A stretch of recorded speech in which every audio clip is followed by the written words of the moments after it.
ओम शांति। अव्यक्त बाप दादा कहते हैं, याद, पवित्रता और सच्चे देव सेवाधारी की 3 रेखाएं क्या हैं? 3 रेखाएं। बाबा कहते हैं कि आज सर्व स्नेही और विश्व सेवाधारी बाप अपने सदा सेवाधारी बच्चों से मिलन मनाने आए हैं। सेवाधारी बाप दादा को समान सेवाधारी बच्चे सदा प्रिय हैं।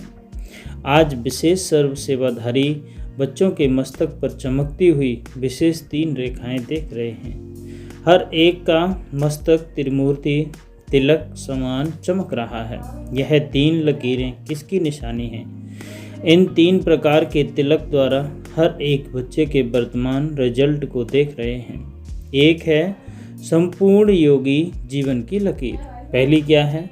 संपूर्ण योगी जीवन की लकीर। योगी का मतलब है, इसमें सब कुछ समझ आता है कि हमारा सदाचरण हो, सदव्यवहार हो, मनसा वाचा कर्मणा से हम किसी का बुरा न सोचें, किसी का बुरा देखें भी नहीं, और योगी ब्रह्मचर्य जीवन का हम पवित्रता के साथ पालन करें। तो बाबा कहते हैं कि पहला है संपूर्ण योगी जीवन की लकीर, दूसरा है पवित्रता की रेखा व लकीर, तीसरी है सच्चे सेवाधारी की लकीर। तो संपूर्ण योगी जीवन, दूसरा पवित्रता का, और तीसरा है सेवाधारी की लकीर। तीनों रेखाओं में हर बच्चे की रिजल्ट देख रहे हैं। याद की लकीर सभी की चमक रही है। बाबा कहते हैं याद की जो लकीर है वो चमक रही है, लेकिन नंबरवार है। नंबरवार होगी, कोई कितना याद करता है, कोई कितना याद करता है। किसी की लकीर व रेखा आदि में अब तक अव्यभिचारी अर्थात सदा एक की लगन में बंधन रहने वाली है। दूसरी बात सदा अटूट रही है। सदा सीधी लकीर अर्थात डायरेक्ट बाप से सर्व संबंध की लगन सदा से रही है।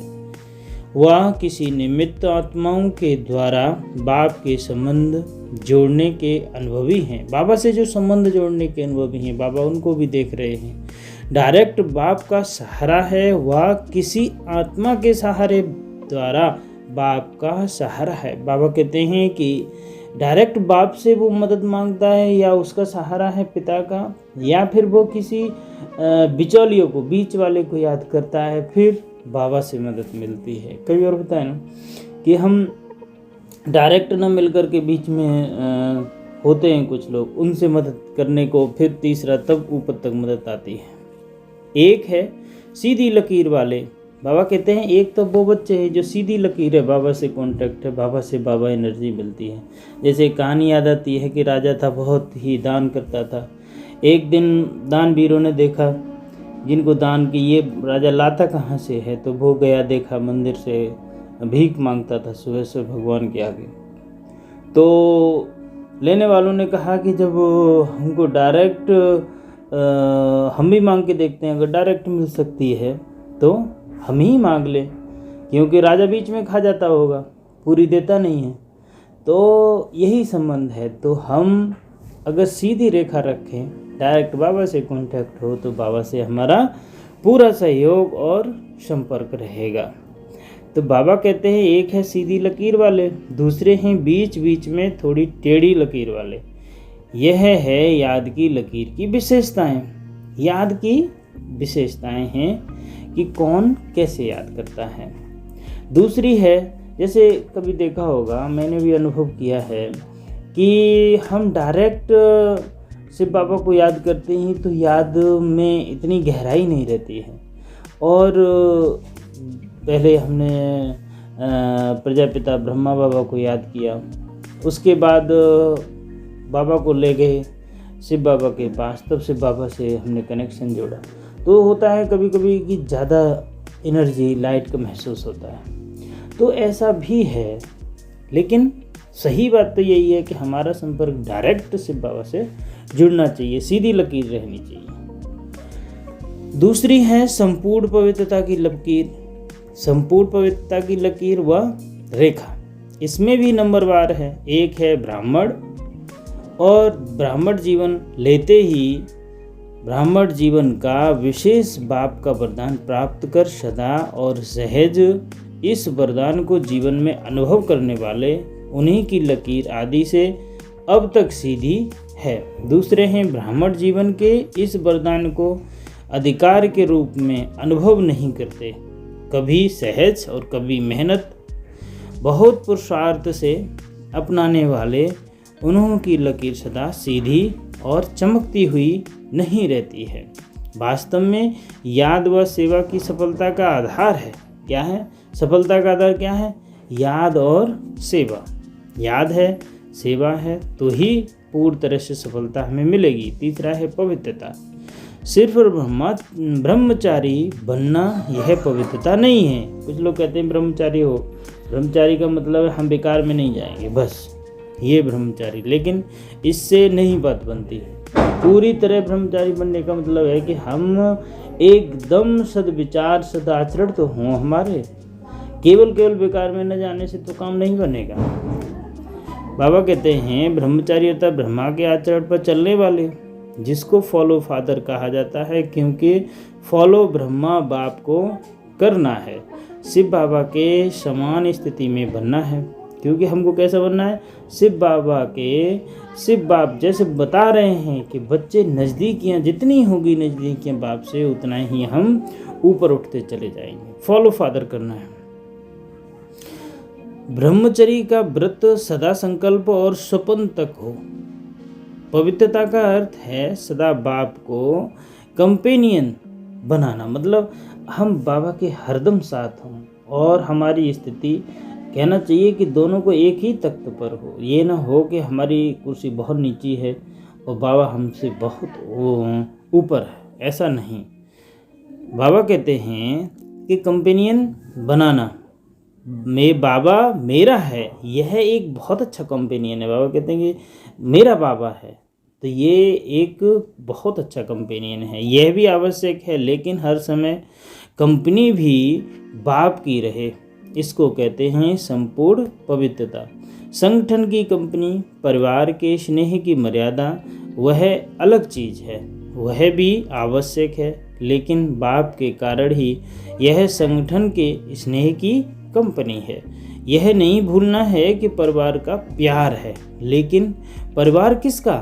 बाप का। बाप नहीं होता तो परिवार कहाँ से आता? सही बात है।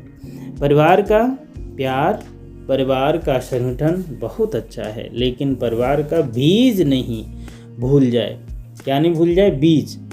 बाप को भूल परिवार को ही कंपनी बना देता है। बीच बीच में बाप को छोड़ा तो खाली जगह हो गई, वहाँ माया आ जाएगी। इसीलिए स्नेह में रहते, स्नेह देते लेते समूह को नहीं भूलें। इसे कहते हैं पवित्रता। समझने में भी होशियार होना चाहिए। बाबा कहते हैं कि कई बच्चों की संपूर्ण पवित्रता की स्थिति में आगे बढ़ने में मेहनत लगती है, इसीलिए बीच बीच में कोई को कंपेनियन बनाने का भी संकल्प होता है। कंपेनियन हम बना लेते हैं, जैसे कई बार देखा होगा कि हम किसी रास्ते पर भी जा रहे हैं और चाहे कोई अनजान भी है, लेकिन कठिन रास्ता हो, भीड़भाड़ जंगल से गुजरता हो, तो हम कंपेनियन बना लेते हैं कि भाई 2-2 4-4 लोग साथ हो जाए। तो इसीलिए बाबा कहते हैं कि कंपेनियन में रहना बहुत ज़रूरी है। बाबा कहते हैं कि सन्यासी तो नहीं बनना है, लेकिन आत्माओं की कंपनी में रहते बाप की कंपनी को भूल नहीं जाओ, नहीं तो समय पर उस आत्मा की कंपनी याद आएगी। जैसे हमारे पास कोई दोस्त हो, उसकी कंपनी बहुत अच्छी रहती हो, और अगर किसी भी मुसीबत में तो हमको बाबा ना याद आकर के कौन आएगा? दोस्त याद आएगा। बाबा को हम भूल जाएंगे, जो कि रियल में मददगार है, जो कि सब कुछ वही कर सकता है। तो कहते हैं हमको बाबा याद नहीं आएगा तो समय पर धोखा मिलना संभव है, क्योंकि साकार शरीरधारी के सहारे की आदत होगी। भाई हम सदा ज़्यादातर संख्या में अगर उसी के साथ रहते हैं तो हमारी क्या आदत रहेगी? उसी को। तो बाबा कहते हैं तो सहारे की आदत उसी की होगी। तो अव्यक्त बाप और निराकार बाप पीछे याद आएंगे, पहले शरीरधारी याद आएगा। अगर किसी भी समय पहले साकार का सहारा याद आया तो नंबर 1 वह हो जाएगा। दूसरा नंबर बाप हो जाएगा। जो बाप को दूसरे नंबर में रखते तो उसकी पद क्या मिलेगी, नंबर 1 या 2? कौन सी? अगर बाप को हम पहले में रखते हैं तो कौन सी नंबर मिलेगी? पहली मिलेगी, सीधी सीधी है। दूसरी रखते हैं तो दूसरी मिलेगी। बाबा कहते हैं कि तुमको नंबर 1 में रहना है, लेकिन सहारा बनना अलग चीज़ है। यह बहुत वही बात है, इसको यथार्थ रीति से जानना पड़े। कोई कोई संगठन में स्नेही बनने के बजाय न्यारे भी बन जाते हैं। डरते हैं ना, मालूम फंस जाएंगे, इससे तो दूर रहना ठीक है। लेकिन नहीं, 21 जन्म भी प्रवृत्ति में परिवार में रहना है तो अगर डर के कारण किनारा कर लेते हैं तो न्यारे बन जाते हैं। वह कर्म सन्यासी के संस्कार हो जाएंगे। कर्म योगी बनना है तो कर्म सन्यासी नहीं, संगठन में रहना है। स्नेही बनना है, लेकिन बुद्धि का सहारा एक बाप हो, दूसरा न कोई। बुद्धि को कोई आत्मा का साथ हुआ, गुण का व कोई विशेषता आकर्षित नहीं करे। इसको कहते हैं पवित्रता। पवित्रता मेहनत लगती है। इससे सिद्ध है कि वरदाता बाप से जन्म का वरदान नहीं लिया है। वरदान में मेहनत नहीं होती। हर ब्राह्मण आत्मा को ब्राह्मण जन्म का पहला वरदान पवित्र भव, योगी भव का मिला हुआ है। तो अपने से पूछो, पवित्रता के वरदानी हो या मेहनत के? पवित्रता को अपनाने वाले हो या यह याद रखो कि हमारा ब्राह्मण जन्म है। बाबा कहते हैं यह तुमको याद रखना चाहिए कि यह कौन सा जन्म है, हमारा ब्राह्मण जन्म है। सिर्फ जीवन परिवर्तन नहीं, लेकिन ब्राह्मण जन्म के आधार पर जीवन का परिवर्तन है। जन्म के संस्कार बहुत सहज और स्वतः होते हैं। आपस में भी कहते हो ना, मेरे जन्म से ही ऐसे संस्कार हैं। ब्राह्मण जन्म का संस्कार है ही योगी भव, पवित्र भव, वरदान भी है, निजी संस्कार भी हैं। जीवन में 2 चीज़ें ही आवश्यक हैं। क्या? एक कंपेनियन, दूसरी कंपनी।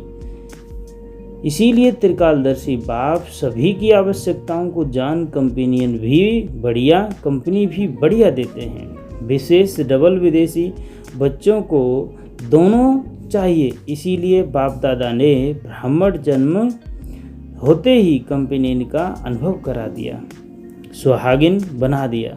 जन्मते ही कंपेनियन मिल गया। कंपेनियन मिल गया व ढूंढ रहे हो तो पवित्रता निजी संस्कार के रूप में अनुभव करना, इसको कहते हैं श्रेष्ठ लकीर अथवा श्रेष्ठ रेखा वाले। फाउंडेशन पक्का है ना। तीसरी लकीर है सच्चे सेवाधारी की। यह सेवादारी की लकीर भी सभी के मस्तक पर सेवा के बिना भी रह नहीं सकती है। सेवा ब्राह्मण जीवन को सदा निर्विघ्न बनाने का साधन भी है। फिर सेवा में ही विघ्नों का पेपर भी ज़्यादा आता है। निर्विघ्न सेवाधारी को सच्चे सेवाधारी कहा जाता है। विघ्न आना यह भी ड्रामा की नूंद है। आने ही हैं, आते ही रहेंगे। इसीलिए यह विघ्न या पेपर अनुभवी बनाते हैं। इसको विघ्न न समझ, अनुभव की उन्नति हो रही है। इस भाव से देखो तो उन्नति की सीधी अनुभव होगी। इससे और आगे बढ़ना है। इसीलिए सेवा अर्थात संगठन का सर्व आत्माओं की दुआओं का अनुभव करना सेवा के कर्म में सर्व की दुआएं मिलने का साधन है। इस विधि से, इस वृत्ति से देखो तो सदा ऐसे अनुभव करेंगे कि अनुभव की अथॉरिटी और आगे बढ़ रही है। विघ्न को विघ्न नहीं समझो और विघ्न अर्थात निवृत्ति बनी हुई है। आत्मा को निर्विघ्न आत्मा नहीं समझो, अनुभवी बनने वाले शिक्षक समझो। जब कहते हो निंदा करने वाले मित्र हैं तो विघ्नों को पास कराने अनुभवी बनाने वाला शिक्षक हुआ ना, पाठ पढ़ाया ना। जैसे आजकल तो जो बीमारियों को हटाने वाले डॉक्टर्स हैं वह एक्सरसाइज व्यायाम कराते हैं। तो एक्सरसाइज से पहले दर्द होता है, लेकिन वह दर्द सदा के लिए वे दर्द बनाने के निमित्त होता है। जिसको यह समझ नहीं होती वह चिल्लाते हैं इसने तो ही दर्द कर दिया, लेकिन इस दर्द के अंदर छिपी हुई दवा है, इस प्रकार रूप भल विघ्न का है, लेकिन आपको विघ्नकारी आत्मा दिखाई पड़ती है। लेकिन सदा के लिए विघ्नों से पार कराने के निमित्त, अचल बनाने के निमित्त वही बनते, इसीलिए सदा निर्विघ्न सेवाधारी को कहते हैं सच्चे सेवाधारी। ऐसे श्रेष्ठ लकीर वाले बच्चे सच्चे सेवाधारी कहे जाते हैं। तो बाबा इस तरह से हमें सेवाधारी का भी पाठ पढ़ाया, योगी का भी, और हमको पवित्र कैसे रहना है, और नंबर 2 में रहना है, नंबर 1 में रहना है, बाबा की याद कंपेनियन और हमारी कंपनी कैसी है उसका भी हमें पाठ दिया। वरदान है कि कंबाइंड स्वरूप की स्मृति द्वारा अभूल बनने वाले निरंतर योगी भव। जो बच्चे स्वयं को बाप के साथ कंबाइंड अनुभव करते हैं उन्हें निरंतर योगी भव का वरदान स्वतः मिल जाता है। क्या? निरंतर योगी भव, क्योंकि वो जहाँ भी रहते हैं मिलन मेला होता रहता है। उन्हें कोई कितना भी भुलाने की कोशिश करे लेकिन वे अभूल होते हैं। ऐसे अभूल बच्चे जो बाप को अति प्यारे हैं वही निरंतर योगी हैं, क्योंकि प्यार की निशानी है स्वतः याद। उसके संकल्प रूपी नाखून को भी माया हिला नहीं सकती। स्लोगन है, कारण सुनाने के बजाय उसका निवारण करो तो दुआओं के अधिकारी बन जाएंगे।